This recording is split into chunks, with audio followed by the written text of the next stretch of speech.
Ang sarap talaga ng santol.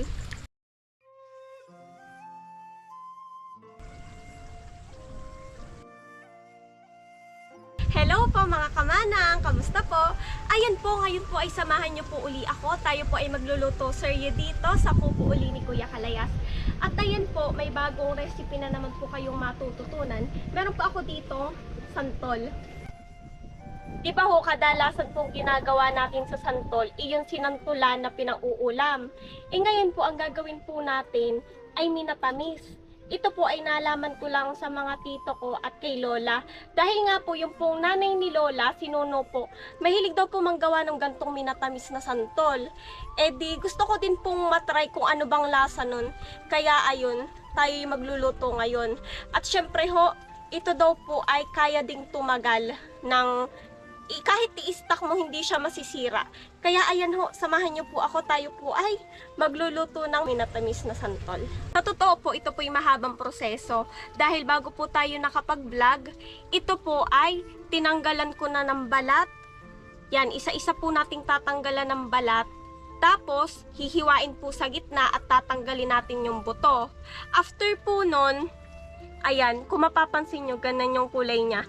Dahil ito po ay 3 gabi nating binabad sa tubig. Dahil ang purpose po nun, para po lumambot itong pinakang gagawin nating minatamis at matanggal din po yung dagta. Kasi hindi po ito kagaya nung sinantulan na ulam na nilalagyan ng asin eh. Ito po hindi, ibababad po natin siya sa tubig ng 3 gabi. Pero take note po, araw-araw po papalitan po natin yung tubig. Yan, papalitan natin, tapos huhugasan, tapos babad uli. Ganun po ang routine. Tapos ngayon po, ito na po, magluluto na po tayo. Pero bago yan, atin po munang hiwain to. Yan. Nasa sa inyo po kung anong size yung gagawin nyo, pero sa akin po is ganito lang. Hatiin ko lang po siya sa gitna. Yan. Hatiin lang po natin lahat. Ayan ho, kung mapapansin nyo, wala na po siyang dagta. Kasi ito nga po yung nababad na natin.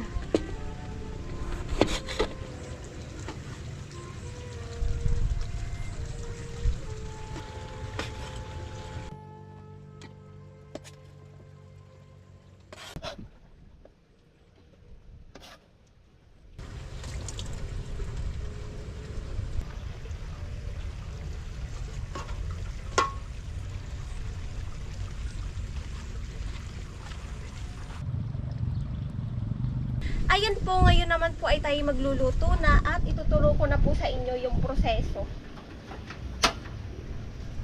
Yan. Kumuha lang po tayo ng tubig.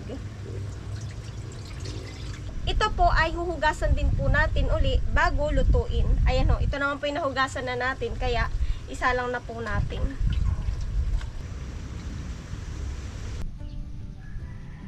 Ayan po, intayin lang po nating lumambot itong ating santol.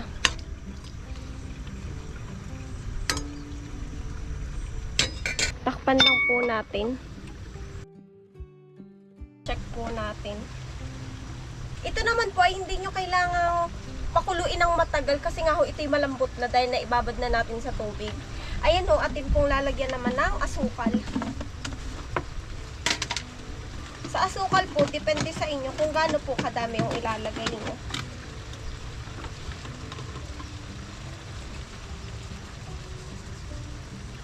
Haluin lang po natin. Tapos, pakuluan lang po natin hanggang sa ma-absorb po nung ating santol yung pinakang sugar. Yan. Lagyan po natin ng konting vanilla. Yung vanilla po, optional lang po.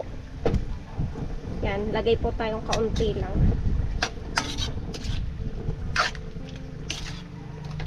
Yung ganari po ay may konti pa rin pong asim. Kaya kung gusto nyo po yung matanggal yung asim, di medyo damihan nyo po yung sugar.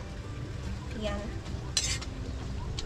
Tapos medyo ano lang po natin yung pakakatihin yung pinakang sabaw niya. Kung mapapansin nyo, nakati na siya.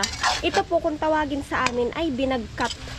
Yung ganaring pinupulutan tapos pinapakati. Binagkat. Tingnan nyo po, nagsha-shiny-shiny na siya.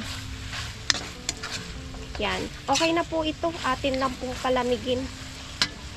Ating titikman kung talagang masarap. Dahil ito nga po yung laging sinasabi sa akin ng mga tito ko na, Nini, masarap yung ganaring. Eh di, sabi ko, ay siya, pag nagkasantol, ako talaga yung magluluto. Ayan, atin pong titikman. Yan. Taste test natin.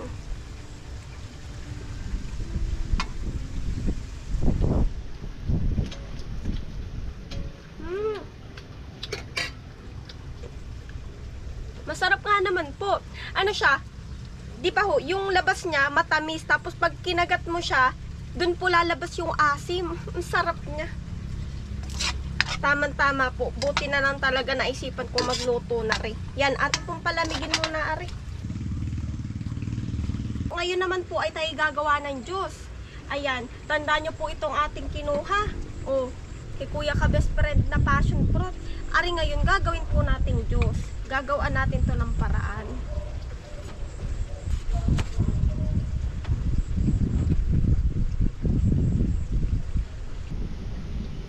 Tatanggalin po natin yung pinakang laman niya sa loob.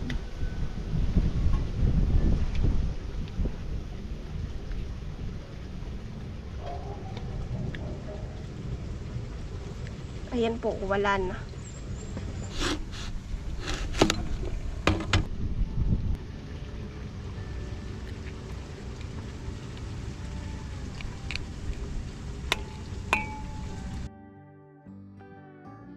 Yan, ang bango po na rin. Pag bukas si amoy na amoy eh. Bango.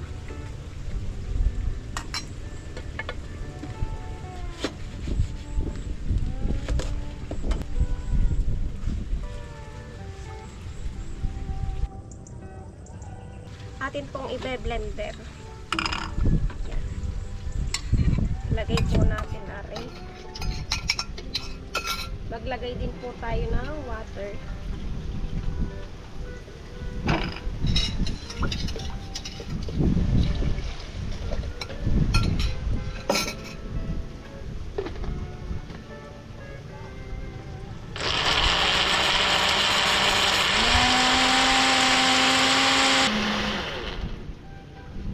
Lagyan naman po natin asukal.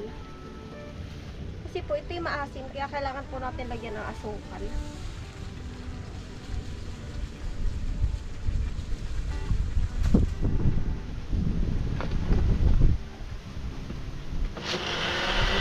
Pag po may passion fruit kayo, tapos juice naman po yung habol nyo, okay lang po magdagdag kayo ng tubig kasi ho, maasim naman po siya.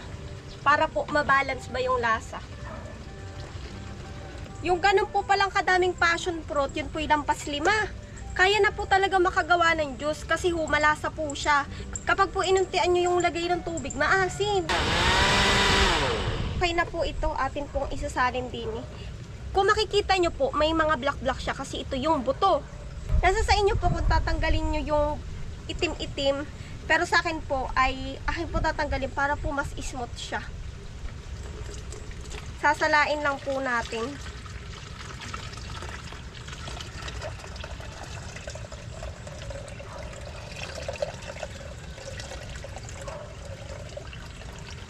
Ayan oo, ang dami pang itim-itim. Kung di natin natanggalan, nandyan siya.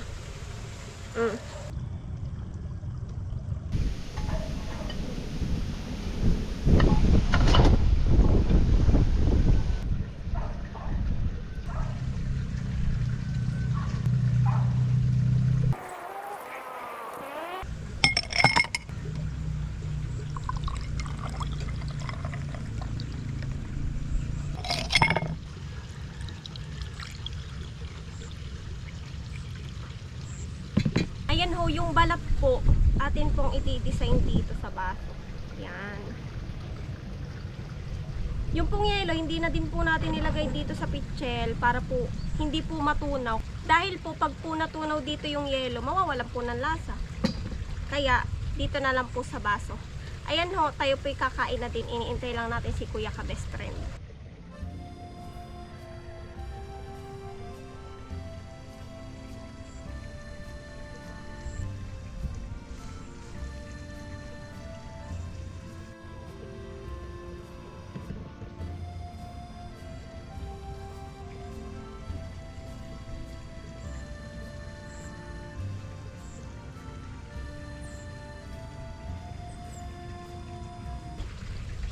ayan na pala si kuya. Yan na ang ating presentation. Ayos na rin eh. Paano ba yan yung... Monay. Kuha ka kuya kung plastic gloves. Ikaw, oo. Hello po. Ba, ayos na rin ah. Para tayo nasa mamahaling ano ah. Merienda tayo. Naubos mo na yung passion fruit. Oo kuya, inubos ko na. Yung pala'y malasa kahit ilang piraso Oh, lang. di oo. Kahit isang piraso, isang pitchil na yun. 5 piraso yun. 5 mahigit. Ayan ho, kain po tayo. Ibig ko sabihin, yung binilinder ba? Oo kuya. Ay, yung mga buto. Sinala ko. Ay, dahil oh. Ito kuya oh, alam mo ga to. Ay, iri daw yung laging niluluto ba ni Nuno. Ay, grabe, sarap. Yan ho, merienda po tayo. Masarap ng merienda, ano? Masarap kuya yung juice. Ah, pagkakasarap. Natural na natural, no? Oo. O kuya mo, nay. Pagkadami na yung buto. Ni ano ko nga kuya, ni blender ko to, sinala ko. Oo. Pwede rin siguro tong palaman, ano? Pwede, oo. Yan, atin pong ano. Pero natikman ko na kuya, ang sarap. Yung pa sa gitna ay parang medyo maasim-asim. Di parang jam din. Parang jam din siguro. Akay kakamain ko na. Ako naman Sige. kakain na eh. Nakay po, parang balat ito ng ano, Masarap po baboy. din. Sarap. Kakain po. Parang jam din siya kaso wala lang sabaw.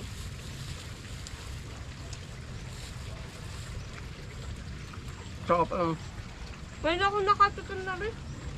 Sabi ka ni kuya ay ano? Ay nini, pag nagtag santol, manggawa ka nun. Sarap. Sarap din po nito. Ginagawa din juice yan, inana ah. Yung buto kuya. Alam po ninyo, yung inana ko, ay nuno niya. At siyempre pamangkin ko, Bale, nanay po ni Lola. Yun ang nanggagawa po talaga na rin. Ako po apo sa tuhod, siya apo sa talampakan. Yun, ano. Oo. Ang sarap, nakakagat po yung buo-buo.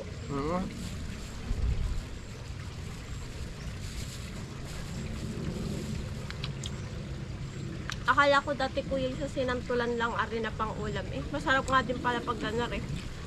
Na kung ganar may natamis. Creative sila. Gawa ng pag nasa bundok kung ano nang ginagawa. Naiisip nila. Ang sarap pag nakakagato na ring santol. Oo. Yung medyo may buo-buo. Tapos parang, yun nga, pagkagap dun sa gitna, dun mo malalasahan yung medyo maasim ng kaunti. Para ba kung hindi na kasi man? Nasa kaunti. Oo, hindi. Kanya-kanya naman tayo ko yung panlasa. Ay siguro dahil uminom na ng ganaring juice, parang na nasabawan na. Sakap ah. Ngayon talaga ako nakatikim na rin eh. Sabi ang may kuya, sabi ko nakakalasa nun. Sarap binagkat. Kaya nung si Lulay nagsisinantulan, sabi ko, Lula, pahingi ako ng ng santol at aking gagawing Sarap na rin juice. Minute Maid ano?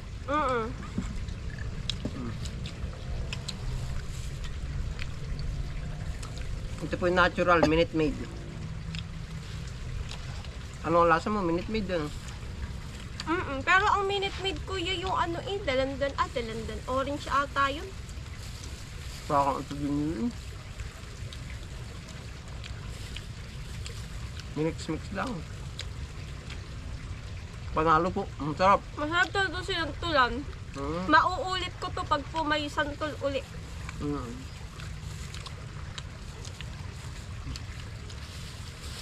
Kain pa. Sarap.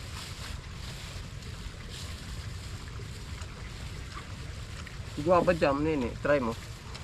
Masarap nga din yun. Natry na ako. Mahulog pa. Para bang si Chiria, pwede rin siguro itong i-dry ano. Para bang sa ano. Ewan ko lang kuya. Pwede yan para sa mangga. Yung mango, ano? Sa mangga lang, manipis, ito makapal. Yung pagka ano niya. Makapal ba? Paano nito siya mag Pero pwede Pero rin pwede yan. rin ito, ida-dried mo na lang to eh. Oo. Dried santol. Yan, ang sarap naman.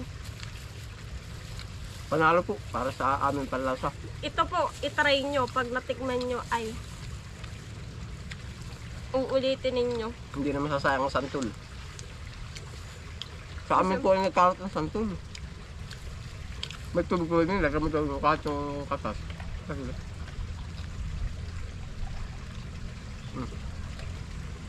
Sige. Ano? Ayos na.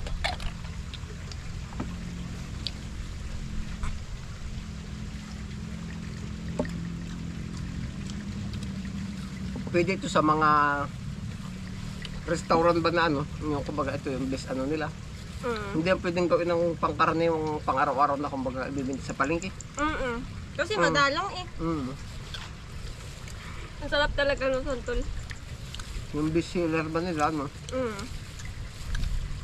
Ngayon po kapag tag-santol, alam na ang gagawin. Minatamis, tsaka uulamin. Pwede rin pang snack. Ito kuya, di ba sabi ni ano ito, matagal din daw are. Pwede mong i-stock. Preserve. I-preserve mo. Ilalagay mo lang doon sa lagayan na ano, yung maigin, takip na babasagin. Para ma-preserve. Garapon. Pwede rin pala ito nini jam. Masarap na ano eh, Oo. malaman. Sa garapon ba? Yung strawberry jam nga ay. Pag uwi ko, papatingin ko kay Lola. Paniguradong mamimiss to ni Lola. Masarap. Aka ni nanay.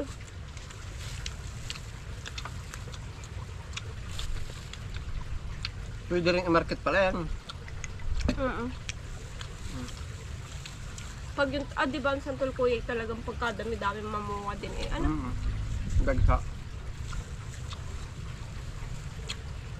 Masarap din papakin na. Masakap.